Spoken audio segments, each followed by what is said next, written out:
Let me finish it up. Hassle. Please try to be quiet.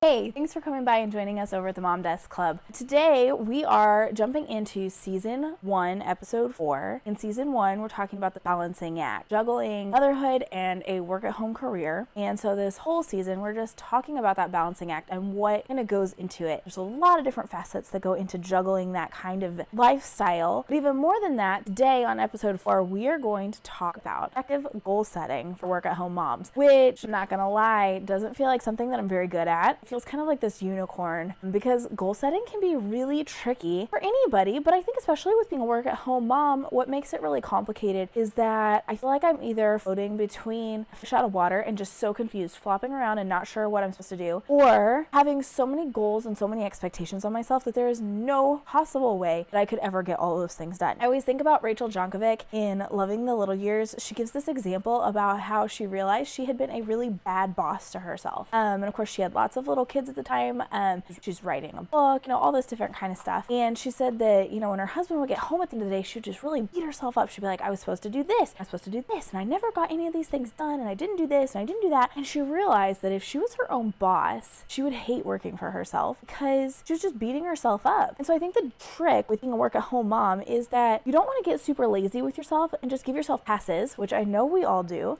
Oh, it's okay if I spend time on Facebook. It's no big deal. I work so hard. 10 minutes is fine on Facebook. But let's be real. We all know it's more than 10 minutes. So there's that. Giving ourselves passes for not being productive and not getting the most out of our day. But then on the flip side, having such strong goals and such big goals, and they're not broke down into really easy bite-sized pieces, and then we beat ourselves up for not achieving the goals. So I think being a work-at-home mom and having goal setting can be a really powerful tool, but I think that it's really important to remember a few things going into setting goals. So that's what we're going to talk about today, as we kind of just discuss this balancing act of goal setting and having a work-at-home career and having children in the home and all that kind of stuff. So I think before we jump in, one of the most important things to just kind of lay out on the table is why goal setting is so important. As work-at-home moms, we are juggling so many different balls up in the air. We're wearing a lot of different hats. I think that the importance for setting goals really comes down to the fact that with so many different things happening, I think of the verse in Proverbs where it says, without vision, people perish. If you have no vision for what you want to do, aka goals, you're never going to make any progress. One person that I think really has such an amazing example of this is Lisa Bass with Farmhouse on Boone. I have been following her for a really long time, and I really admire her work-at-home motherhood journey. And she's very open about different things that she does to manage her home and manage her business and make all of these things work seamlessly together. Maybe not seamless. We all have our own little hiccups and kinks in our schedules and in our life, but one of the things that I really like is that she knows how to set effective goals, and she talks a lot about it in her blogging course and a lot of her YouTube videos, where she talks about how, she takes her one big goal, like let's say I want to put 100 blogs on my website this year, and in order to do that, I'm going to have to write 2 blogs a week. And I think that's a really great way of breaking down your goals into these bite-sized pieces so that you can get them done. But I think, the point of this is just that the goal setting is such a powerful tool, and as a work-at-home mom, it's really important we find a good way to accomplish this goal setting without eating ourselves up or giving ourselves a ton of passes. So I don't know if you've heard at all about SMART goals. I feel like there's acronyms for everything. So give it, take it, I don't know. It may not or may not work for you. If you've ever heard of SMART goals, I think that this is one of those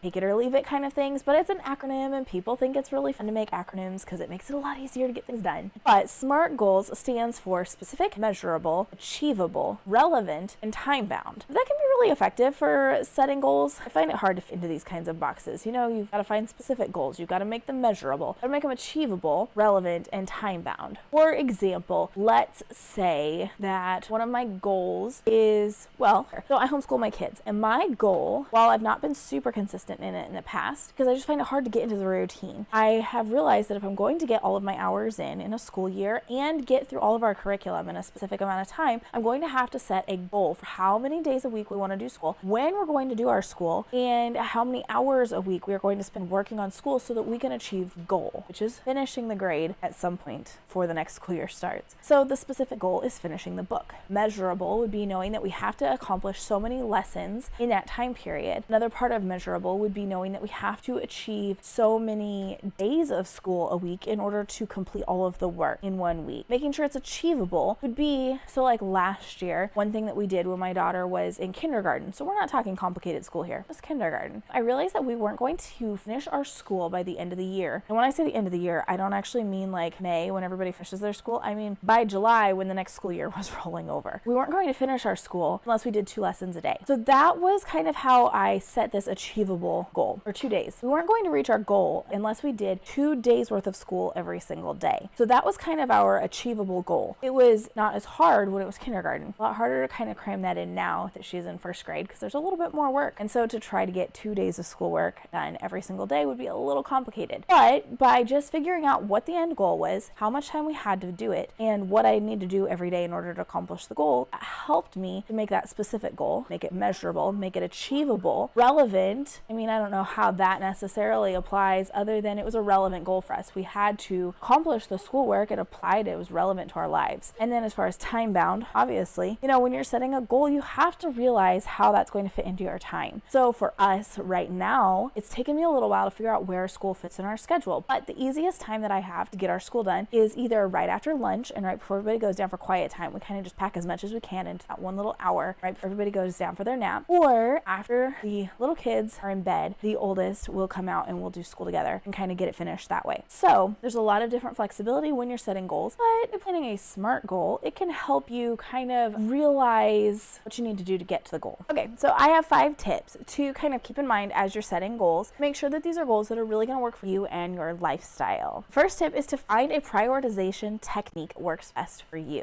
Obviously, there's a lot of different techniques out on the market right now, and sometimes those things work, sometimes they don't. Sometimes you kind of piece them together. There's a lot of different strategies. There's time blocking. There's this thing called the Eisenhower matrix. Have you ever even heard of this? I feel like I'm super old because I feel like there's a lot happening that I don't always keep up with. But apparently, the Eisenhower matrix is a simple decision-making tool that helps you make the distinction between tasks that are important, not important, urgent, not urgent. Really, when you think about that, as a work-at-home mom, I feel like I do that very naturally anyway. You kind of just prioritize in your day, okay, I need to do this many loads of laundry. I need to make this many meals. We're going to have to accomplish this much in work. We're going to have to accomplish this much in school. Kids are going to need X amount of time outside to play. And you kind of just lay those things out in your day based on the urgency or the importance, and then you shift as necessary throughout the day. If you'd like to learn more about time blocking, that can be another really helpful prioritization technique. You can check out the video that we did last week about time blocking and learn more about that and how you can apply that to your life as a work-at-home mom. Obviously, this is just the struggle of being a mom in general, is finding these high priority tasks that relate both to your family and to your work and trying to merge the two. This isn't just for work-at-home moms, because obviously women who go a 9-to-5 job or leave the home for their work are going to have to prioritize their home at some point as well. Somebody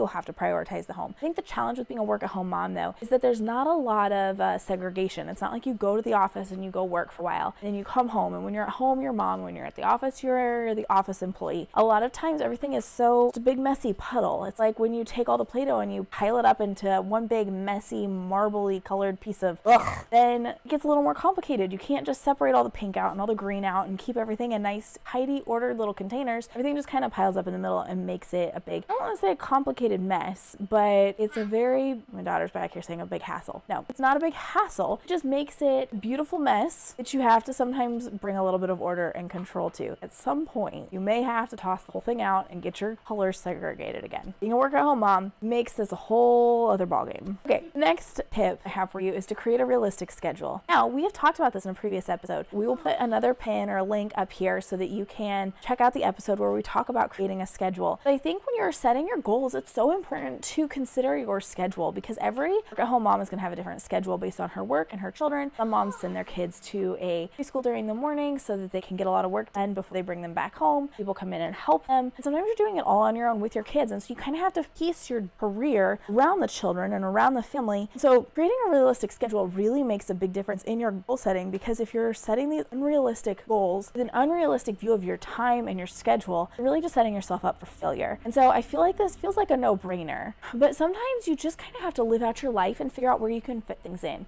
Going back to like the homeschool thing, finding a schedule for my kids and getting their school done was really complicated at first, and I was really struggling with figuring out how to fit in. The more you kind of play with the schedule and tweak things here and there, the more you realize what works for you. So I think part of finding this realistic schedule is also being willing to play with things and move things around until you find something that really fits well for you and your family. I think another part of creating a realistic schedule as a work-at-home mom and setting goals for your business and your family is partly realizing where your most focused time can be. I know some women, they can wake up early before their kids and they can get some really focused workout before the kids wake up. It doesn't work as well in my family. My kids wake up really, really early. You hear them giggling in the background. They're just being crazy people. Shh. Let me finish it up. Please try to be quiet.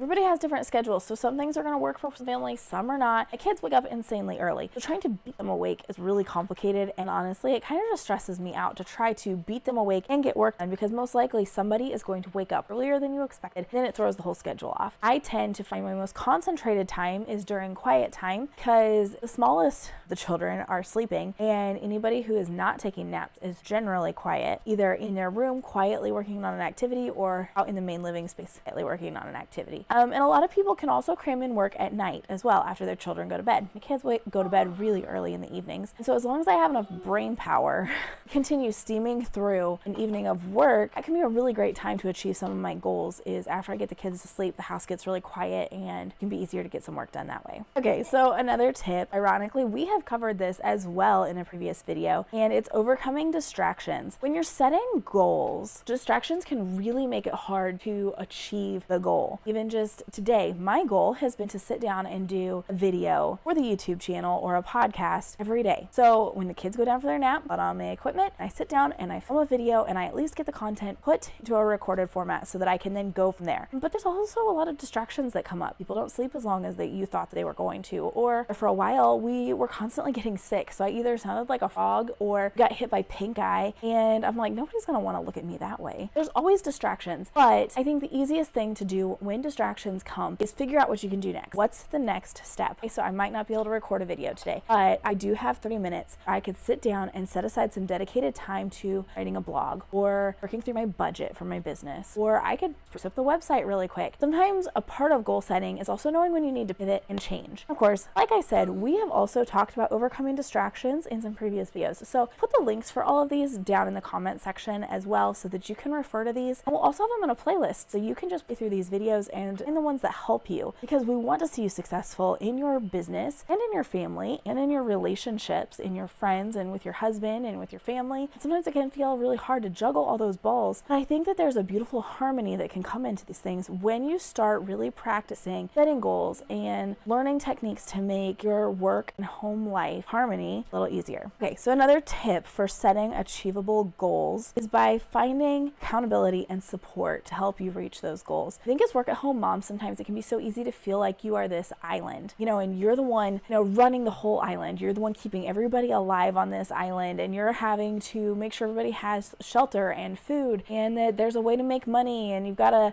fix the boat when it gets a hole in it. There's just all these things on this island that feel so overwhelming. I think it's really important when you're a work-at-home mom to realize that having accountability and support is so important. And that is why I have even invested any time in this Mom Desk Club, because I realize that it can be so easy to feel alone as a work-at-home mom because you're so busy being mom and being the employer and being a boss and being the housekeeper and the chef and the chauffeur and the teacher and the disciplinarian. And sometimes it's nice to know that you've got some accountability and you've got people out there who are willing to not only say, hey, you know what, you've got this, you're doing a great job, keep it up, but are also willing to then come back and say, you know what, I think you could level up here. I think you could do a little bit better. I think you could tweak this in your schedule and it would make a huge difference for you. People who are always encouraging you to take the next step and do things a little harder, grow a little more. And I think that that's something that work-at-home moms could really use, is other women who are doing the same thing and who know what it's like. So that is part of why I'm even investing time in this, is because I know that accountability is important and I want to find that for me and for other moms that are working at home. Another part though is that you need to find support. And this also can feel really tricky, especially if you don't have family close by that can help you, because I know a lot of times it can be really helpful if you've got family who can help watch the kids or can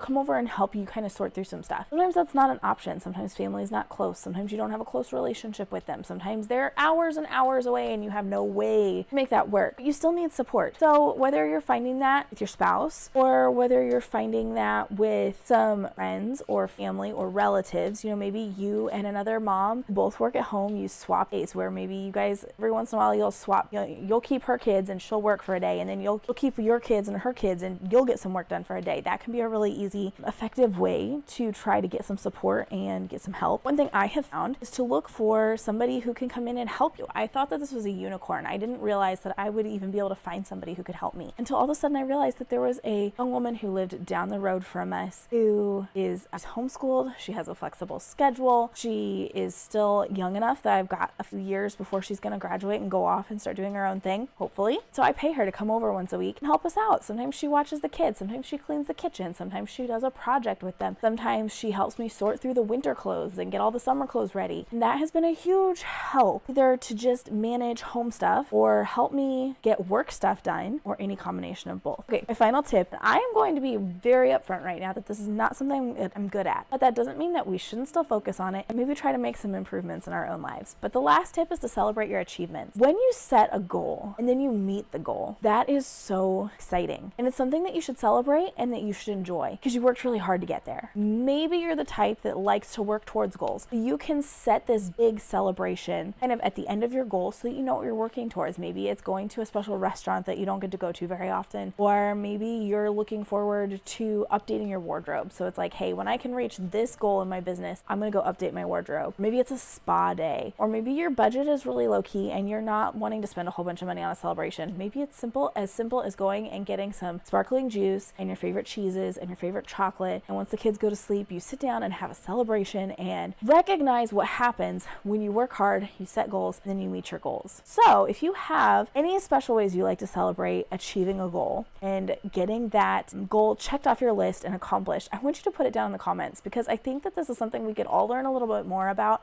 celebrating our achievements and making a bigger deal about this kind of stuff, because it helps keep things going when you have something to look forward to, not just the goal, maybe something else. So now I want to know your questions. Feel free to drop a comment down in the comment section, or send a message over on Instagram or Facebook and let us know your questions about goal setting, because we're in this together. We're all working together on this. We're all busy work at home moms, but sometimes it can be really hard to see through fog of your own life and find a good solution for yourself. So I want you to drop your questions down in the comments. Let us know what questions you have about goal setting, or if you have the answer to somebody's question, reply back to them. This can be a community where we can all work together and we can share our ideas and our successes and our challenges, and we can all help each other find solutions. And you may have the solution that somebody's been waiting for a really long time. So check out the comment section below, leave your questions, post your answers, and let's see what kinds of discussion we can have about setting goals. Okay, so in conclusion, this is a really fun season to just dive into the balancing act of being a work-at-home mom and managing your family and managing your business and trying to find some harmony between the two of them. Today we talked about goal setting and some different things that you can do to set your goals, to achieve your goals, and then how to celebrate your goals afterwards. I hope that you were able to get something out of this, and I hope that you leave some comments so that I can get something back from you. So that's all I have today on effective goal setting. I hope that you join us next week as we talk about managing household chores and responsibilities while still being a work-at-home mom. This will be a fun one. I hope you come back next week, because I'm really looking forward to discussing that with you and maybe finding some ways that we can be more effective at managing these chores that we have to do every single day. I hope that you have a wonderful day, and I thank you so much for coming over and spending some time with us over at the Mom Desk Club. Look forward to getting to know you, and I can't wait to see you next time.